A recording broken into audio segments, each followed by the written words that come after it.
चलिए आज केमिस्ट्री का कुछ ऑब्जेक्टिव टाइप क्वेश्चन है जो आज हम लोग समझ लेते हैं।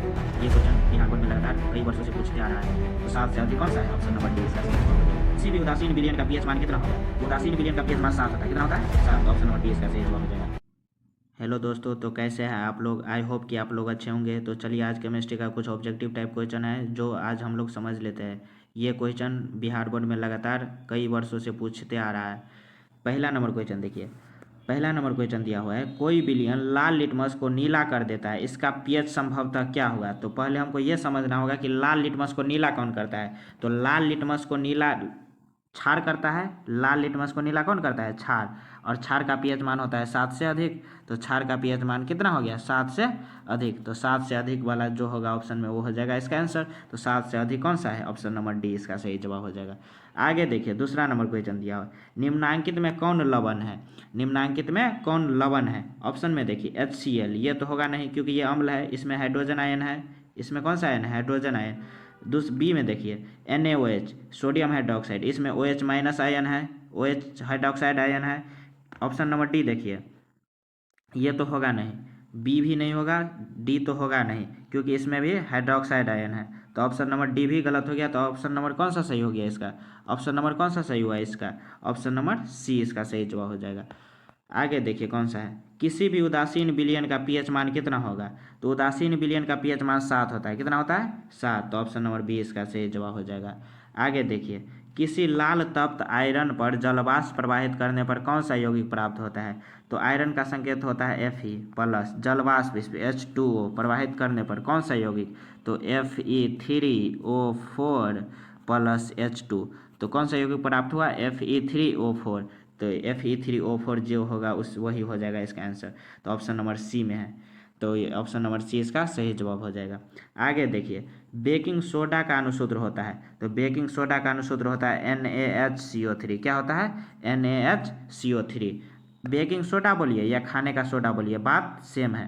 तो NaHCO3 ऑप्शन नंबर सी इसका सही जवाब हो जाएगा। आगे देखिए, निम्नलिखित में कौन परवल लवण है? निम्नलिखित में कौन परवल लवण है? तो परवल लवण ऑप्शन नंबर ए NaCl हो जाएगा। आगे देखिए क्या है दिया हुआ है, दांतों को साफ करने के लिए दंत मंजन प्रायः होता है। दांतों को साफ करने के लिए दंत मंजन प्रायः होता है। दंत मंजन कैसा होता है? क्षारीय होता है। आगे देखिए आगे क्या दिया हुआ है, अम्ल और क्षार आपस में अभिक्रिया कर क्या बनाता है? तो अम्ल और क्या दिया हुआ है? क्षार। अम्ल और क्षार अभिक्रिया करता है तो लवण और जल बनाता है। क्या बनाता है? लवण और जल। तो लवण हो जाएगा इसका सही जवाब। ऑप्शन नंबर सी इसका सही जवाब हो जाएगा। आगे देखिए आगे दिया हुआ है, निम्नलिखित में कौन सही है? तो एक सूत्र आप लोग पढ़े होंगे चैप्टर में, Na2CO3 इंटू 10H2O। ये किसका सूत्र होता है? धोने का सोडा का। धोने का सोडा बोलिए या धोबिया सोडा बोलिए, धोने का सोडा का सूत्र होता है। यहाँ पे ऑप्शन में 2 मिस्टेक है, सभी जगह Na2 हो जाएगा, सभी जगह 2। तो धोने का सोडा, इसको क्रिस्टलन का जल भी बोलते हैं। तो ऑप्शन नंबर बी इसका सही जवाब हो जाएगा। आगे देखिए 10 नंबर क्वेश्चन, दही में कौन सा अम्ल पाया जाता है? तो दही में लैक्टिक अम्ल पाया जाता है। कौन सा अम्ल पाया जाता है? तो ऑप्शन नंबर सी इसका सही जवाब हो जाएगा। आगे देखिए, परवल अम्ल और परवल क्षारक से बने लवण के पीएच क्या होते हैं? तो परवल अम्ल, परवल अम्ल क्या दिया हुआ है? परवल अम्ल, परवल अम्ल और परवल क्षारक, परवल क्षारक। अगर दोनों स्ट्रांग ही है, दोनों मजबूत है, तो दोनों मजबूत से बना हुआ विलयन उदासीन हो जाएगा। कैसा हो जाएगा? उदासीन। और हमें पता है उदासीन विलयन का पीएच मान 7 होता है। तो इसका भी आंसर कितना हो जाएगा? 7। ऑप्शन नंबर ए सही जवाब हो जाएगा। 12 नंबर क्वेश्चन देखिए, सोडियम हाइड्रोक्साइड विलयन के साथ जिंक धातु की अभिक्रिया से कौन सा गैस उत्पन्न होता है? तो सोडियम हाइड्रोक्साइड का फार्मूला कितना होता है? NaOH प्लस जिंक धातु के साथ, जिंक धातु की अभिक्रिया के साथ। तो ये क्या बन जाएगा? Na2ZnO2 plus H2। अब बैलेंस कर लेंगे इसको। तो कौन सा गैस उत्पन्न हुआ? H2 hydrogen gas. कौन सा गैस? Hydrogen gas. कौन सा गैस? तो हाइड्रोजन। ऑप्शन नंबर डी इसका सही जवाब हो जाएगा। आगे देखिए 13 नंबर, निम्नलिखित में किस विलयन का उपयोग दीवारों पर सफेदी करने के लिए किया जाता है? तो दीवारों पर सफेदीकरण करने के लिए बुझा हुआ चूना, किसका? बुझा हुआ चूना, CaOH का Hol2, ये हो गया सूत्र किसका? बुझा हुआ चूना। तो ऑप्शन नंबर बी इसका सही जवाब हो जाएगा। एक सूत्र आप लोग यहाँ पे याद रख सकते हैं, बिना बुझा हुआ का, बिना बुझा हुआ, बिना बुझा हुआ का क्या होता है? Calcium oxide, CaO।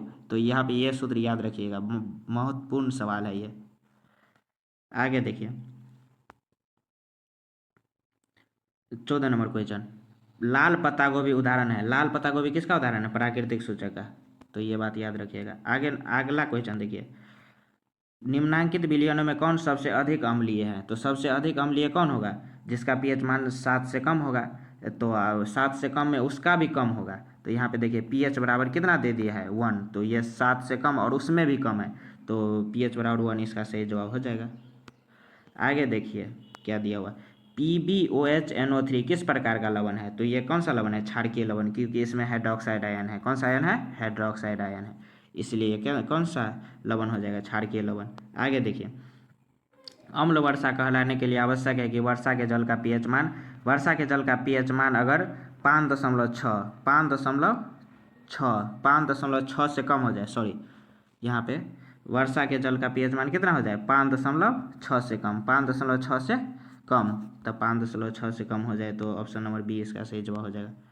आगे देखिए, धातु के ऑक्साइड होते हैं, तो धातु के ऑक्साइड क्षारकीय होते हैं। धातु के ऑक्साइड कैसा होता है? क्षारकीय। धातु के ऑक्साइड क्षारकीय, धातु के ऑक्साइड क्षारकीय होते हैं। और अधातु के ऑक्साइड अम्लीय होते हैं। अधातु के ऑक्साइड कैसा होता है? अम्लीय। अधातु के ऑक्साइड अम्लीय, यानी अ से अधातु और अ से अम्लीय, ये ट्रिक है याद करने का। तो अधातु के ऑक्साइड अम्लीय हो जाएगा। हमारे शरीर में पीएच कितने परास के बीच कार्य करता है? तो 7.0 से 7.8, 7.0 से 7.8, 7.0 से 7.8 के बीच। तो ऑप्शन नंबर 20 का सही जवाब हो जाएगा। आगे देखिए, दांतों का क्षय कब प्रारंभ होता है? तो दांतों का क्षय अगर पीएच कितना हो जाएगा? 5.5 से कम हो जाएगा तो दांतों का क्षय प्रारंभ हो जाएगा। तो ऑप्शन नंबर 20 का सही जवाब हो जाएगा। आगे देखिए, जल की अस्थायी कठोरता को हटाने के लिए किसका उपयोग किया जाता है? तो जल की अस्थायी कठोरता हटाने के लिए धोने का सोडा का उपयोग किया जाता है। पिछले क्वेश्चन में बताए थे धोने का सोडा का सूत्र Na2CO3 × 10H2O, यही होगा। जल की अस्थायी कठोरता हटाने के लिए किसका उपयोग किया जाता है? तो धोने का सोडा। इसका फार्मूला हो गया Na2CO3 × 10H2O। इसको क्रिस्टलन का जल भी बोलते हैं। किसका जल? क्रिस्टलन का जल, याद रखिएगा। आगे देखिए, चींटी के डंक में और नेटल के डंक में कौन सा अम्ल? चींटी के डंक में फॉर्मिक अम्ल। कौन सा अम्ल? फॉर्मिक अम्ल। फॉर्मिक अम्ल, फॉर्मिक नहीं दे के अगर दिया रहेगा मेथेनोइक अम्ल तो मेथेनोइक हो जाएगा। मेथेनोइक, क्योंकि फॉर्मिक अम्ल का ही IUPAC नामकरण है मेथेनोइक अम्ल। तो कोई एक दिया रहेगा, तो ऑप्शन नंबर डी इसका सही जवाब हो जाएगा, मेथेनोइक अम्ल। आगे देखिए क्या दिया हुआ है, हमारे पेट या उदर, बोलिए पेट या उदर से कौन सा अम्ल उत्पन्न होता है? तो हमारे पेट से स्रावित होने वाला अम्ल का नाम है हाइड्रोक्लोरिक अम्ल। कौन सा अम्ल? HCl, हाइड्रोक्लोरिक अम्ल, जिसका पीएच मान होता है 1। आगे देखिए, कैल्शियम अर्धहाइड्रेट या हेमीहाइड्रेट का अन्य नाम है। तो कैल्शियम अर्धहाइड्रेट या हेमीहाइड्रेट का अन्य नाम प्लास्टर ऑफ पेरिस है। क्या है? प्लास्टर ऑफ पेरिस, जिसका सूत्र होता है CaSO4 × ½ CaSO4 × ½ आगे देखिए, क्वेश्चन दिया है पीएच में पी सूचक है। पीएच में पी किसके लिए? पोटेंज के लिए। किसके लिए? पोटेंज के लिए। तो ऑप्शन नंबर ए इसका सही जवाब हो जाएगा। आगे देखिए, अपच का उपचार करने के लिए किस औषधि का उपयोग किया जाता है? तो अपच का उपचार करने के लिए एंटासिड का उपयोग किया जाता है। किसका उपयोग किया जाता है? एंटासिड का उपयोग किया जाता है। आगे देखिए, शुद्ध जल का पीएच मान 7 होता है। कितना होता है? जो कि उदासीन विलयन का भी पीएच मान होता है। तो शुद्ध जल का पीएच मान 7 हो जाएगा, यहाँ पे याद रखिएगा। आगे देखिए क्या दिया हुआ है, जिप्सम का रासायनिक सूत्र होता है। तो जिप्सम का रासायनिक सूत्र होता है CaSO4 × 2H2O। इसी पदार्थ को गर्म करके प्लास्टर ऑफ पेरिस प्राप्त होता है। तो जिप्सम का रासायनिक सूत्र हो गया CaSO4 × 2H2O। रक्त का पीएच मान होता है, तो रक्त का पीएच मान 7.4 होता है। कितना होता है? 7.4। तो ऑप्शन नंबर सी इसका सही जवाब हो जाएगा। किस धातु को 120 डिग्री सेल्सियस पर गर्म करने पर प्लास्टर ऑफ पेरिस प्राप्त होता है? देखिए आगे नहीं है क्वेश्चन। तो 120 डिग्री सेल्सियस पर गर्म करने पर कौन सा धातु प्राप्त होता है? किस धातु को गर्म करने पर? तो जिप्सम को गर्म करते हैं तो प्लास्टर ऑफ पेरिस प्राप्त होता है। ऑप्शन नंबर ए इसका सही जवाब हो जाएगा। आगे देखिए, नीला थोथा या नीला थोथा बोलिए या तुतिया बोलिए, बात बराबर है। तो नीला थोथा या तुतिया का रासायनिक सूत्र होता है CuSO4 इंटू 5H2O। तो CuSO4 into 5H2O, option number 20 का सी जो हो जाएगा। हाइड्रोजन युक्त सभी यौगिक होते हैं, तो जिसमें हाइड्रोजन आयन होगा वो क्या हो जाएगा, अम्ल। क्या हो जाएगा, अम्ल। और जिसमें हाइड्रोक्साइड आयन हो जाएगा वो भस्म हो जाएगा। समझ गए। अगर ये सभी क्वेश्चन समझ में आया होगा तो चैनल को लाइक शेयर और सब्सक्राइब जरूर करें। मिलते हैं अगले वीडियो में, तब तक के लिए जय हिंद।